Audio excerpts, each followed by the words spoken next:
Sebelah kiri, baik sebelah kanan juga boleh, di sebelah kanan. Sebelah kanan ada. Oke, di tengah. Nah, di film ini tentunya. Dan cerita sedikit mungkin lagi ke teman-teman media. Karakter Sore di film ini nanti akan seperti apa proses pendewasaan dari MC Rizal? Persilakan. Tadi jawabnya bagus banget, tapi jadi pressure. Halo semuanya, selamat sore. Di sini aku sebenarnya berperan sebagai Sore. Sore ini sosok yang menarik banget buat aku. Tentu saja dulu aku juga nonton web seriesnya. Dia tuh kayak bener-bener kayak tiap minggu tuh ngikutin terus. Aduh lama banget, kenapa sih nggak tayang jam berapa ini?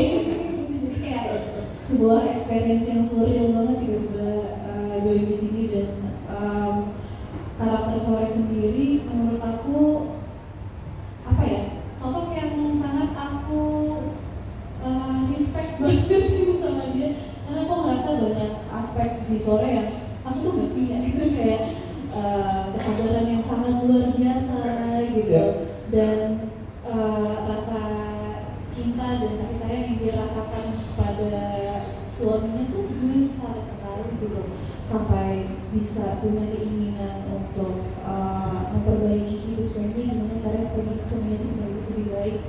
Menurut aku untuk bisa sampai di titik itu, dia berarti pribadi yang cukup selfless sekali ya gitu, kayak sangat bisa apa ya, mementingkan orang lain dibandingkan dia dulu gitu, dan itu sebuah aspek yang kayaknya aku gak punya ya. Gitu, jadi karakter yang sangat menarik banget karena cukup berbeda jauh sama aku. Makanya untuk mendalami karakter Sore ini juga aku banyak ngobrol sama Yandi, kenapa sih Yandi bikin karakter Sore seperti ini, thought prosesnya itu seperti apa sih sampai dia terjadi seperti ini gitu, untuk aku lebih bisa ngerti, oh ini ya kenapa Sore berperan gitu. Oke, selamat sore teman-teman media. Wah, ini saya lihat dari belakang, perlu banget, terima kasih, apresiasi sekali sudah hadir di sini gitu, dan kami semua membawa kabar baik bahwa memang kami telah menyelesaikan syuting Sore ini. Kayak rasanya gimana ya, ini kayak tiap kali kita ketemu kerjasama sama Yandi ini, pertama kali saya kerjasama sama Yandi pun juga proyek Sore gitu, terus sekarang akhirnya bisa terwujud membuat film lagi Sore ini dengan lebih dalam, lebih proper syutingnya. Kayaknya selalu kita ngobrol flashback pada saat kita syuting web series tuh, wah gila, kayak nggak habis ceritanya. Bayangin kita syuting tuh bertujuh sama pemain waktu web series, bertujuh, ya. Jadi kayak waktu kita samar panas banget, samar gitu, dan ya itu responnya luar biasa juga gitu. Setiap kali kalau nggak sengaja saya memposting di sosial media tentang, tau nggak kenapa Senja itu menyenangkan? Wah rame langsung. Tau nggak lagunya apa gitu, selalu rame itu. Dan puji Tuhan akhirnya di tahun ini saya dipercaya lagi menjadi Jonathan gitu, dan telah menyelesaikan film Sore ini. Ya sangat-sangat berterima kasih sama Yandi dan juga Nita dan juga semua yang terlibat, karena memang karakter Jonathan ini ya bukan bilang apa ya, gimana ya, rasanya kalau web series udah terlihat seperti apa gitu, tapi di film ini itu banyak sekali layer-layer yang sudah diperkaya oleh Yandi gitu, dengan ya proses yang 8 tahun cukup lama itu. Dan challenging nggak sih Jonathan sekarang, dulu udah diperhatiin di web series, sekarang di film sangat challenging karena banyak sekali yang unfinished business-nya Jonathan tuh terjawab di film ini gitu. Dan ya untuk masalah karakternya memang masih sama, seorang fotografer, dia punya pemberian yang cukup dingin, terus tertutup juga gitu, dan punya masa lalu yang cukup bitter yang akhirnya terjawab di Kroasia ini.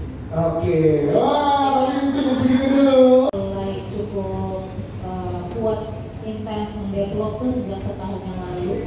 Kita ketemu dengan banyak investor membicarakan ini, sampai akhirnya ya kita udah selesai syuting sekarang di 3 negara itu, di Finlandia, di Kroasia, dan di Indonesia.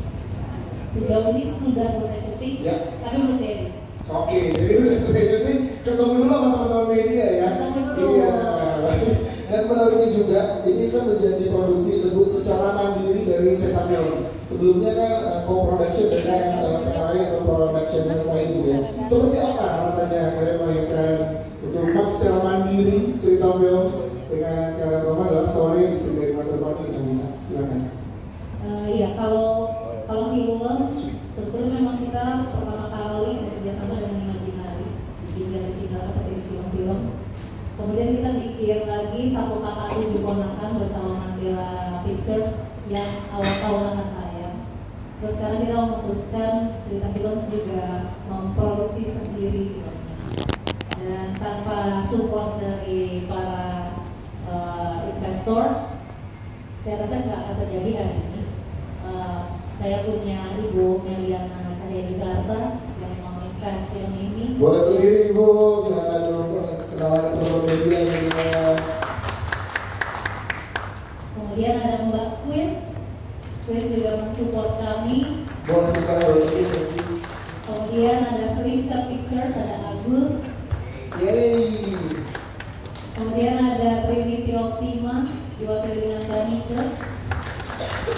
Kemudian ada teman-teman Imaginary, ada Ernest dan Nipa yang ikut mensupport film ini. Ada Jakarta dengan Pak Iwan. Kemudian ada studio Albanese dari Korea dan Asin. Kemudian kita juga berpartner dengan Art Hotel dan juga kita punya brand partner dengan Cita. Jadi cukup banyak pihak-pihak yang mensupport kami dan sangat merasa bersyukur karena akhirnya mimpi untuk memproduksi secara mandiri juga terwujud berkat support dari di Finlandia karena kita butuh seperti teman-teman bisa lihat posternya, Jonathan seorang fotografer dan dia ada di environment serba es serba salju. Kita membicarakan concern Jonathan sebagai fotografer, dia sedang mau membicarakan sesuatu di sana. Jadi sejujurnya sebagai penulis, kita penulisan saya sendiri takut ketika menulis punya scene Finland gitu. Takut produser saya bilang, ya nih ngapain kita punya scene banyak banget, banyak banget gitu. Itu dia. Lalu karena produser saya juga mencintai film dan suka dengan cerita, dia sendiri takut sama dirinya. Kita harus mewujudkannya ya, gitu. Jadi ya itu juga saya senangnya punya Mita, gitu. Dan akhirnya karena Mita melihat Finland tidak hanya sekedar estetis setnya, tapi juga penting sekali buat ceritanya apa. Nanti kita tahu juga dulu, sehingga diwujudkanlah kita syuting di Finland, tapi juga tentu saja di Kroasia, cerita-cerita yang lainnya dan juga di Jakarta. Jadi setiap tempat tidak hanya mengejar apa yang estetis, itu malah lebih bonusnya, tapi punya fungsi secara plot dan emosional